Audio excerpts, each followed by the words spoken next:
Hello anak, kumusta ka dyan? Okay naman po. Kamusta po kayo dyan? Kamusta si Papa at mga kapatid ko? Okay lang naman kami dito nak, miss ka na namin. Kailan ka ba uuwi? Malapit na ang Pasko. Hindi ko pa po sure, ma eh. Busy pa po kasi kami sa mga practice and training namin para sa mga upcoming tournaments. Ah, ganun ba? Sige, mag-iingat ka dyan ah. Kumakain ka ba ng maayos? Opo, ma. Inaalagaan naman po ako dito.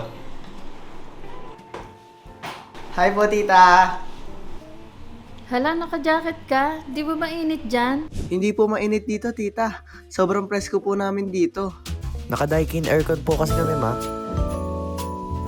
Nga pala, Paul. Mainit daw sa inyo, di ba? Bakit hindi aircon ang regalo mo kay tita? Alam mo bang may promo ang Daikin yan? Oo nga, no? Perfect pa yung aircon nila. May free installation for the first 10 feet. Tapos, may 1,000 Gcash cashback pa. Makukuha ko to sa authorized dealer ng Daikin. Ang galing, no? Galing! Ano, regalo mo na yan, pwede na.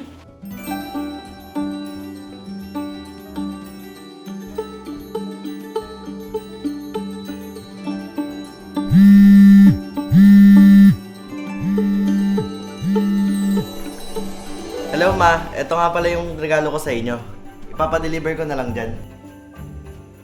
Ang laki naman yan anak.